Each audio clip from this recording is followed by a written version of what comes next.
그렇죠. 잘하셨습니다. 우리 한꺼번에 하겠습니다. 자, 샬롬부터 시작. 샬롬, 승리하세요. 세상에서 사랑합니다. 오직 예수.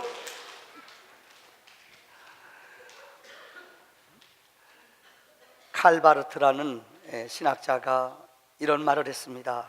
한 손에는 성경을, 한 손에는 신문을 가지고 살아라.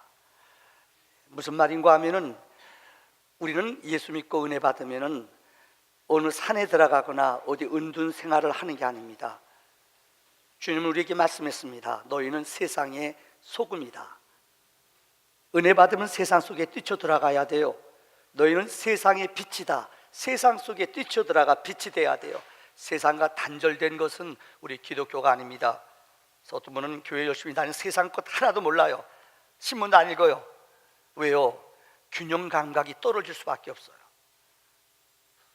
인천에 가면은 자유공원 옆에 인천 제일교회라고 있습니다.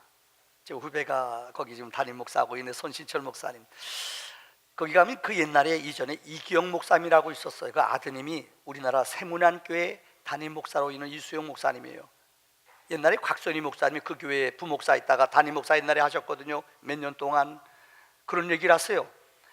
이기영 목사님은 신문 읽다가 슬프거나 너무너무 놀라운 충격적인 것, 신문에 좋은 소식 별로 안 나오거든요. 못된 짓 하고 아픈 것. 그럼 이분은 신문 가지고 들어가서 강대상에서 우신대요. 하나님 어떻게 하실래요? 너무 안타까워서 신문 읽으면서 우셨대요. 제가 이 얘기를 왜 드리느냐, 여러분, 우리 믿음이라는 것은 세상과 단절된 게 아니에요. 세상 속에 빛된 삶, 세상 속에 거룩한 소금이 돼야 된다는 것입니다. 우리는 지난주 블랙시티 아마 들어보셨을 거예요. 우리가 생각지 못하는 지난주에 EU 나라에 엄청난 충격이 왔습니다.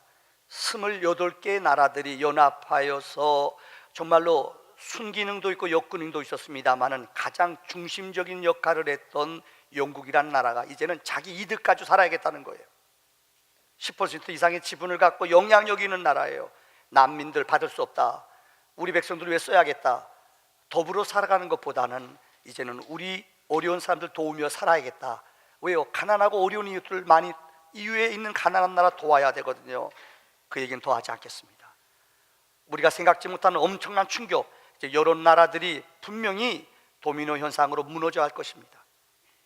전부 다 자국 이익만을 위해 살아가는 것, 이게 오늘날 우리 인류들의 모습입니다. 불확실한 시대 속에 살고 있습니다. 특별히 오늘은 6.25 66주년 되는 날입니다. 아마 여러분 가운데 지금 66세 이상 된 어른분들, 아마 전쟁을 경험하신 분들, 제가 보면 어르신들 많으세요. 이분들도 시간이 많이 지나니까는 그때 아픔을 어렸을 때 아마 나이 드시면 기억할 거예요. 거의 잊어버려요. 사람은 다 잊어버려요. 하물며 어르신네도 그렇게 잊어버리는데 우리 젊은이들, 전쟁을 경험하지 못한 젊은이들은 6.25를 전혀 기억하지 못합니다. 이게 무슨 나라인지 무슨 일인지 몰라요. 나랑 상관없는 먼 나라에서 있는 일인 줄 알고 있어요. 저는 본문의 말씀을 중심으로 해서 잊지 말아라, 너희 후손들에게 가르치라, 영적인 성경을 통하여 영적인 유교의 교훈을 살펴보려고 합니다. 첫째는 절기를 기억하는 민족이 역사 속의 위대한 민족입니다. 다시 말하면 역사를 가리키고 역사를 알고 미래를 조명할 줄 아는 민족이 역사 속에 탁월한 지혜로운 민족이라는 겁니다.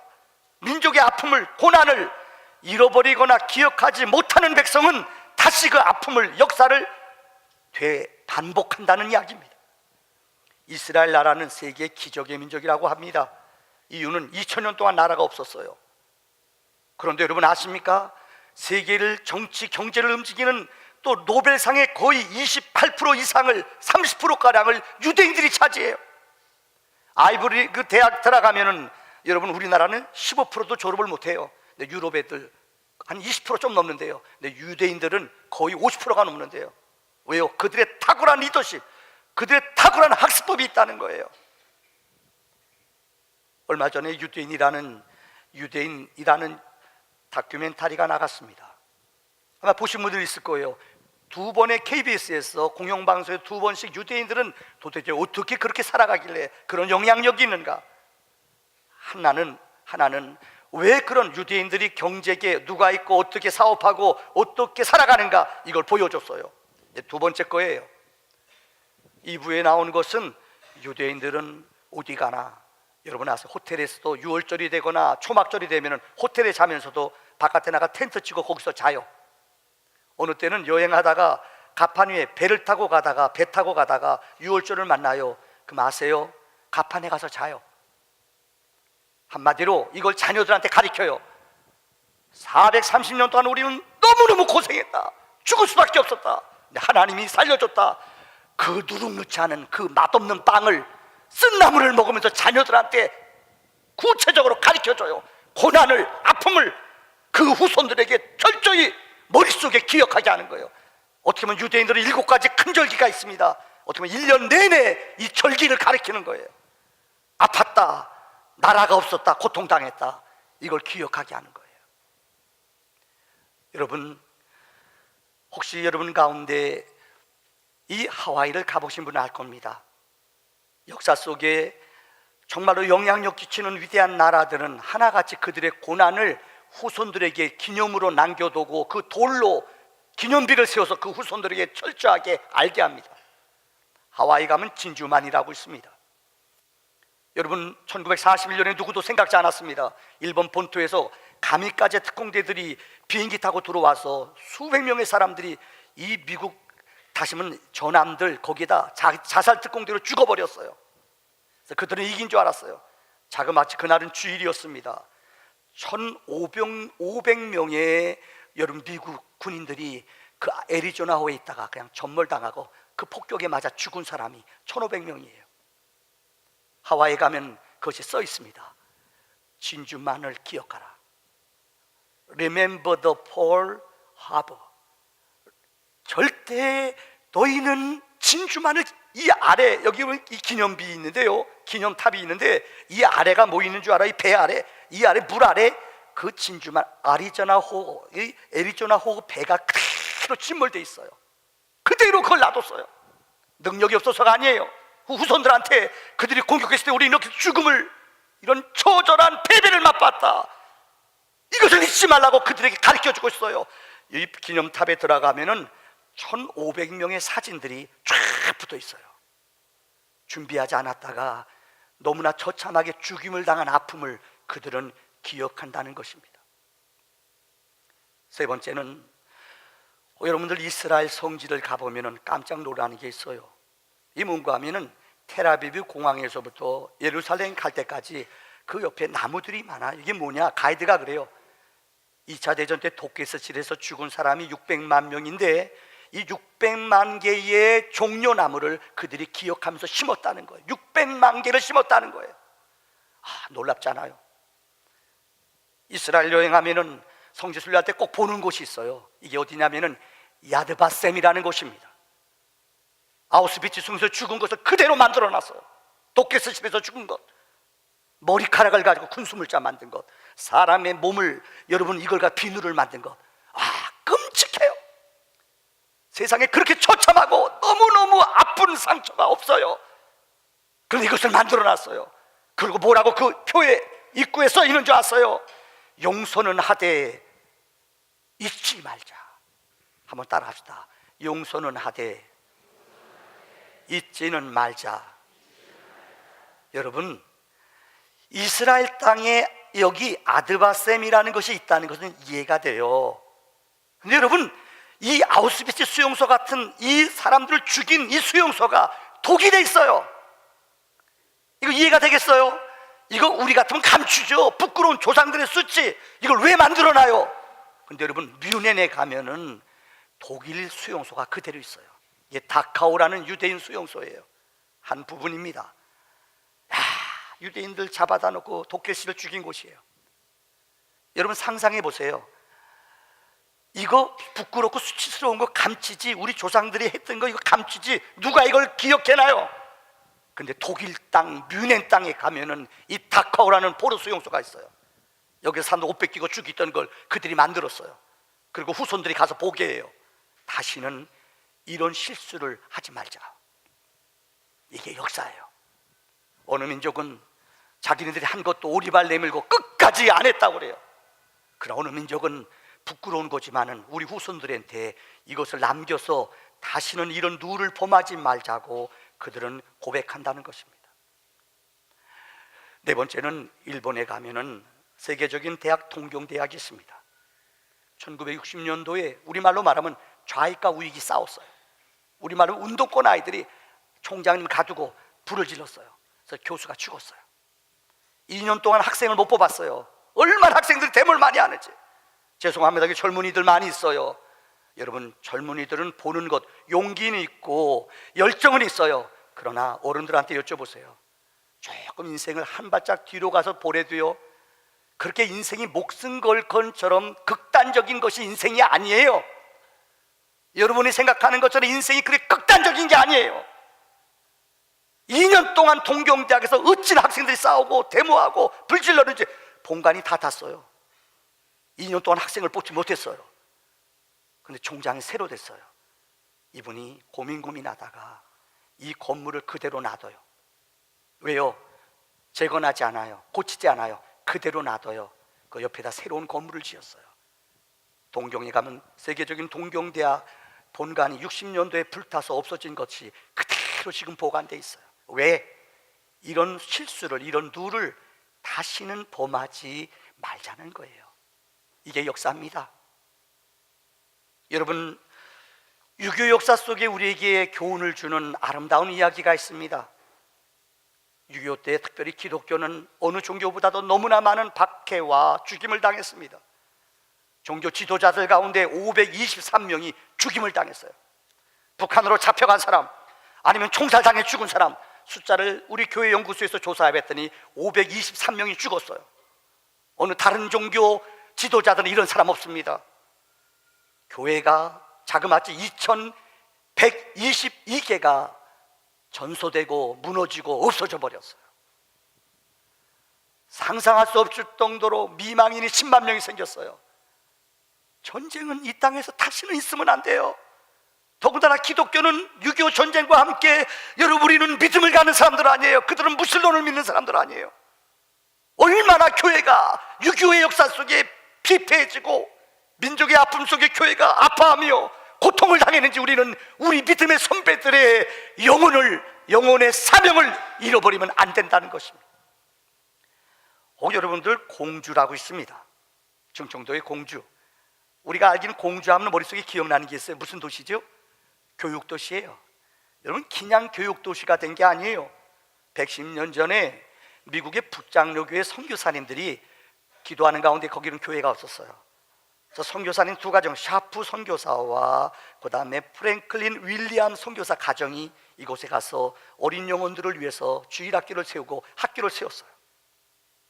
그런데 샤프 선교사는 20대예요. 얼마 되지 않아서 장티푸스가 한국의 풍토병을 모르잖아요.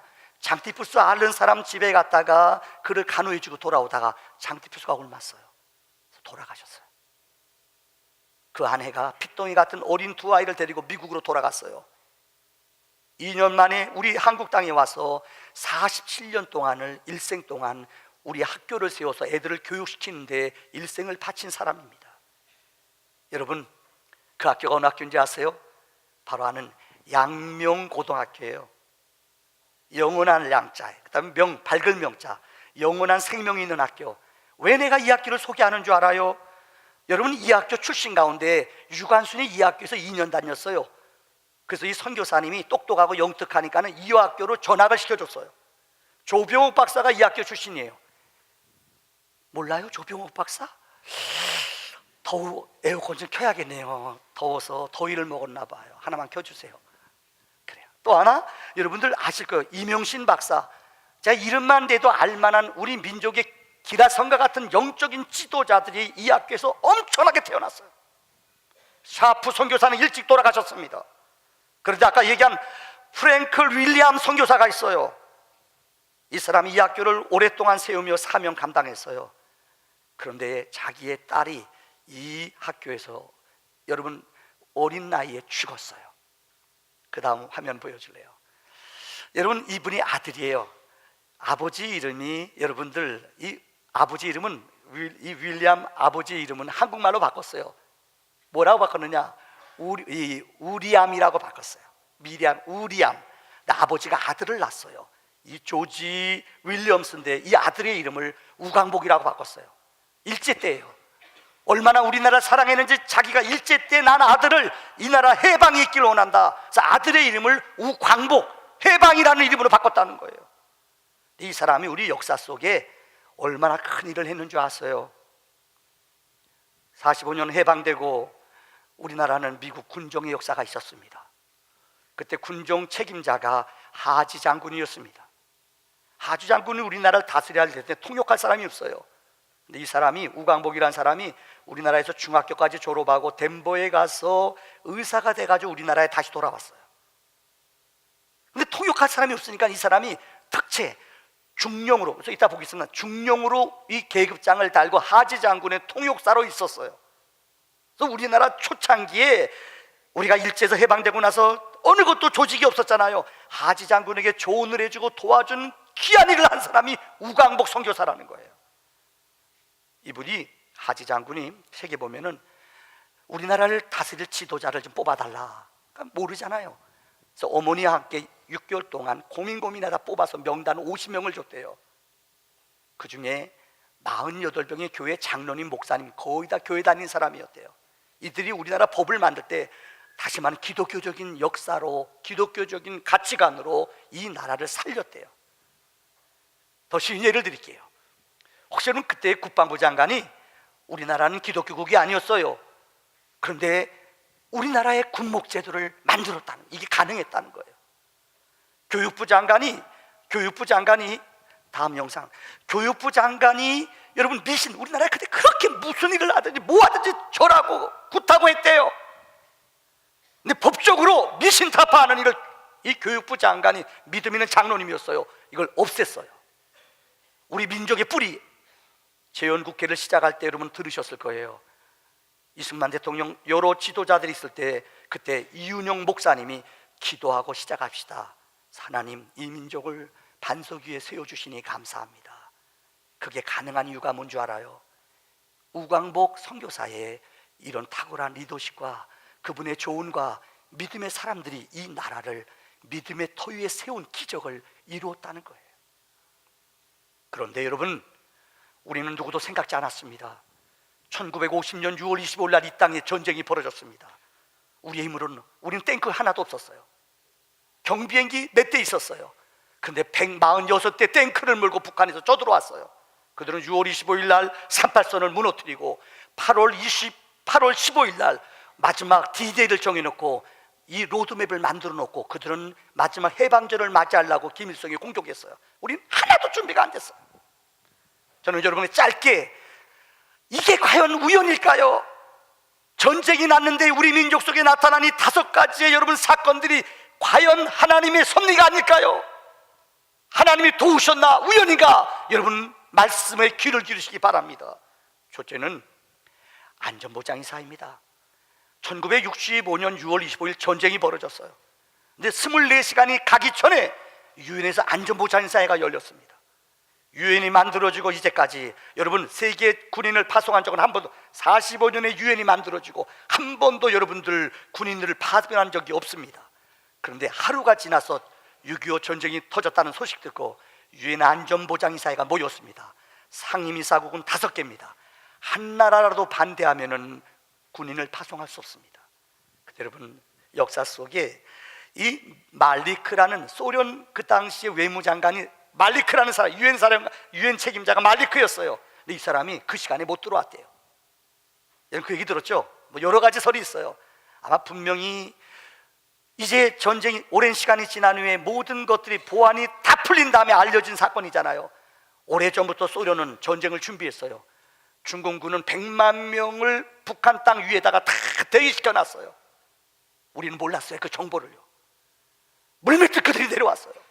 여러분, 그런데 소련에서 지시했을 거예요. 거기 참여한 말리크라는 그 외상한테 참여하지 말라, 이런 얘기 있어요.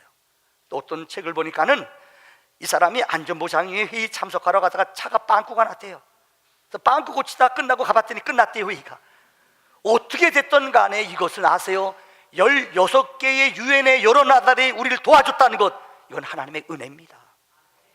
소련은 알지요? 2차 대전 끝난 후에 40개 주변의 나라를 완전히 자기 위성국으로 만들어버렸어요. 성경을, 교회를 다 문을 닫았어요. 요즘 어떤 젊은이들 그래요. 인천에 있는 메가도 동산 없애야 된다. 왜?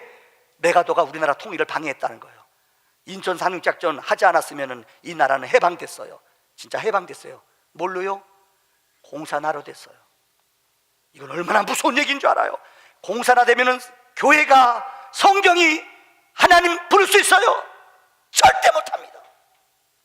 그들은 무신론이에요. 두 번째는 여러분, 인천 상륙작전이에요. 놀라운 일이 안전보장이사에서 통과가 됐어요.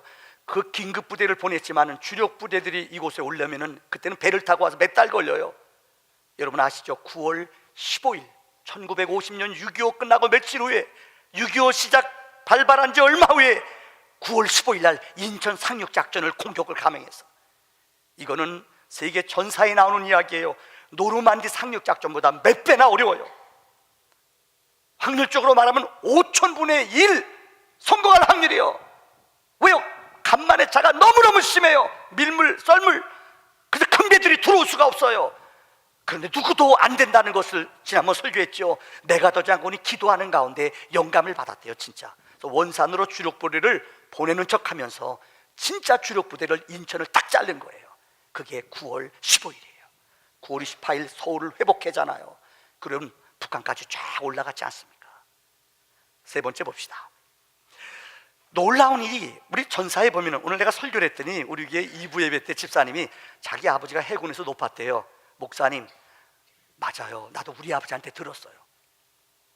더 놀라운 게 6월 26일 날 북한은 울진 이쪽에 600명의 766 부대 특수부대예요. 우리나라 군복을 입히고 이들이 울진 쪽에 600명이 무장한 군인들이 들어오기로 했어요. 근데 여러분, 하나님이 어떤 기적을 주는 줄 알아요? 우리나라는 그때까지 배가 없었어요. 근데 초대 해군 참모총장을 지난 손원일 제독이라는 분이 있어요. 이분은 해군의 아버지라고 불려요. 이 부인 이름은 홍은혜예요. 잊어버리지 마세요. 이름이 누구예요? 홍은혜. 모르는 분은 오늘 교회 처음 오신 분이에요. 홍은혜는 제 이름이에요. 홍은혜 권사님이에요. 이분들이 해군이 없잖아요. 그 아버지가 손정도 목사님이에요. 우리나라 독립 1919년 33인 가운데 아버지가 하나예요. 감리교 목사님이에요. 내 아버지는 지혜가 탁월했어요. 우리나라 해군이 없는 걸 너는 바다로 나가라. 그래서 아들한테 중국에 가서 7년 동안 항해 배 기술을 배우고 왔어요. 함장 기술을 배우고 왔어요. 한국에 와서 처음으로 해군을 만드는데 앞장섰어요. 해군 초대 총장. 근데 우리나라 배가 자본이 없으니까는요. 그래서 이 부인이 우리 그 여전도회를 중심으로 1년 동안 바느질하고 바깥에 나가서 가게에서 물건 장사하면서 1년 동안 얼마를 모았느냐? 15,000불을 모았어요. 좀 놀라세요. 여인들이, 여자들 참 대단해요. 진짜 여자들이 일하고 땀 흘려서 15,000불을 모았어요. 이게 대통령한테 보고가 됐어요. 그러니까 대통령이 감동받아서 45,000불을 줬대요. 그래서 6만 불 가지고 미국에 가서 배 있죠, 중고배 사가지고 왔어요. 근데 이게 우연일까요? 이 배가 상선배예요. 근데 오다가 그 옆에다가 포 있죠, 포를 6대를 하와이에 들려서 포를 6대를 주문해가지고 거기다 설치해가지고 왔대요. 돌아와서 훈련 딱 3달 시켰어요. 그리고 6.25가 터졌어요. 6월 26일 날 이 북한 배들이 잠수정, 그때 배들이 뭐 똥딱배였죠. 600명의 배 타고 오는데 이걸 발견했어요. 그게 포예요. 짝퉁이지만 포가 있거든요. 6개가 뽕뽕 쏘는데 기적같이 그들이 배에 다 오다가, 그들이 뭐 그때도 연약했으니까 배 타고 오다 걸린 거예요. 600명이 다 배에서 돌아가셨대요. 이게 우연일까요? 그 중에 100명이라도 후방에 군인복 입고 왔다면은 아마 전쟁 중에 아수라장이 됐을 거예요. 민심이 흥흥했을 거예요. 군인들이 사람 죽인다는 소문 들릴 거예요. 그럼 어떻게 해요? 이것을 막아주셨다는 거예요. 네 번째는 백선엽, 김종호, 인천대학 얘기하잖아요. 하여튼 뭐 누구나 순기능 역근익은 있어요. 일사단을 끝까지 지킨 사람이 누구냐? 백선엽 장군. 더군다나 김종호 장군은 우리나라 참모 총장도 지내신 분이에요. 키가 작아요. 혹시 여러분들 백마산에 가보면, 백마산 전투에 가보면 얼마나 이 땅, 김일성이가 그 땅 뺏기고 막 엉엉 며칠 동안 울었대요. 철원 뺏기고 나서요. 그 철원 전투의 영웅이 누구냐? 김정우. 이분 기가 잘 막혀요. 그런데 이 중부 철원, 그 당시엔 육사단장이었는데 그 육사단이 춘천 지역이에요. 이쪽이 개알지 지역 서부전선은 막 밀려 들어오는 거예요. 그런데 이분이 춘천으로 동부전선을 책임지며 맡은 사람이 김정호 사령관이에요. 사단장이에요. 이분은 직감이, 사람 지휘관의 영감이라는 게 있거든요. 온 병력들 하나도 휴가 외박을 안 보냈대요. 다 대기시켰대요. 근데 그 사람 새벽에 들어온 거예요. 끝까지 버텼어요. 전사에 보면은 자그마치 3일 72시간 동안을 우리 육사단 병력이 거의 죽었어요. 그러면서 이 땅을 지켰다는 거예요. 그래서 이게 인천 상륙작전을 할 수 있고, 나중에 여러분 알잖아요. 낙동강 전선을 구축할 수 있는 3일의 시간을 이 장군들이 지켜줘서 벌었다는 거예요. 전사를 연구해 보면 놀라운 일이 있어요. 여러분 아세요? 유엔군이 3만 5천 명이 5만 명, 미군은 3만 5천 명 죽었어요. 제가 미국 군종학교 가서 깜짝 놀랐더니요, 그 중에 장군들 자녀들이 우리나라에 146명이 왔어요. 아이젠하워, 벤프리 장군, 여러분 클락 장군 이름 들어보셨죠? 워커 장군 자녀들이 우리나라에서 싸워서 146명이. 근데 그 중에 5명이 죽었어요. 벤프리 장군의 아들이 죽었어요. 워커 장군은 의정부에서 진짜 자기가 죽었어요. 여러분, 하버드 대학을 가봤더니 하버드 대학 벽에 6.25 전쟁 때 참전에 죽었던 명단이 20명이 있어요. 여러분, 프린스턴 대학에 갔더니 그 대학은 천재들이 가는 대학이에요. 18명이 우리나라를 위해서 죽었어요. 백수들이 아세요? 노숙자들이 와서 죽은 게 아니라는 거예요. 이게 우연이에요? 그들이 생명부지의 나라. 여러분, 워싱턴에 가면 워싱턴 광장 입구에 6.25 전쟁 기념탑이 있습니다. 우비의 군인들이 그 어려운 험악 지형에 걸어가는 군인들의 조각이 돼 있어요. 거기에 아래 써 있는 글씨를 아십니까? Freedom is not free. 자유는 공짜로 쥐어진 게 아니라는 거예요. 수만 명의 생명부지, 얼굴도 성도 모르는 나라 사람들이에요. 근데 우리의 자유를 위해서 그들이 죽어줬다는 거예요. 이게 우연일까요? 마지막, 벤프리 장, 여러분 혹시 흥남 철수작전, 지난번에 영화 국제시장이라고 있었어요. 제가 그렇게 보라고 그러는데 안 본 사람들 있죠? 돈이 없어 못 보셨을 거예요. 그 텔레비에 또 하는 것 좀 보세요 좀. 그 영화 시작할 때 맨 드라마 앞에 어떤 게 나오죠? 영화 앞에 흥남 철수하는 거 나오죠 여러분들. 그때 여러분 아십니까? 우리가 중공군이, 여러분 9.28 수복하고 계속 올라갔어요. 11월 달까지 막 올라갔어요. 낙동강까지 다 차지했어요. 이게 웬일이에요? 100만 명의 중공군들이 인해 전술로 내려왔어요. 우리 교회 중국분 몇 분 계셔요. 내가 그분한테 왜 우리나라 공격했어요? 그러니까 그분이 그래요. 우리 안 공격했어요. 모르더라고요. 모르시죠? 그때 중공군 나빠요. 100만 명이 우리나라 땅으로 막 밀고 들어온 거예요. 여러분 아세요? 인해 전술 죽고 또 목택동의 아들이 아세요? 목택동 모영농이라는 아들이 와서 우리나라의 평북 그곳에서 죽었어요. 여러분 아세요? 목택동의 아들이 우리나라 인해 전술로 와서 자기 아들이 죽었대요. 그때 목택동이 명령 내렸어요. 내 아들 시체 찾지 말아라. 지금도 평북 회령에 가면 그 아들 죽은 곳이 있대요. 여러분, 이렇게 피비린내 나는 싸움을 했어요. 그런데 여러분 아십니까? 우리가 12월 달이 너무 추워요. 그때 여러분 이북 날씨 너무너무 추워요. 그런데 이 병력들이 후퇴하다만 얼어 죽을 수밖에 없어요. 그래서 여러분 흥남이라는 곳에서 부두에서 철수하잖아. 그때 영화 이거 장면 보셨잖아요. 그때 많은 역사가들이 죄송해요 이런 설교 잘못하면 오해하시. 김백일이라는 분이 그때 우리나라 사령관이었어요. 1군 단장이었어요.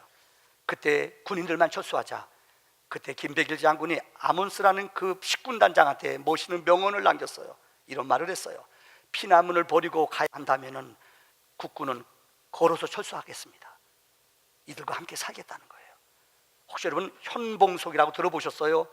그 미군 아몬드 장군과 함께 이야기를 나눴는데 그 옆에서 통역하는 사람이 있어요. 그때는 통역하는 사람이 거의 없었거든요. 이분이 어디 사람이었냐?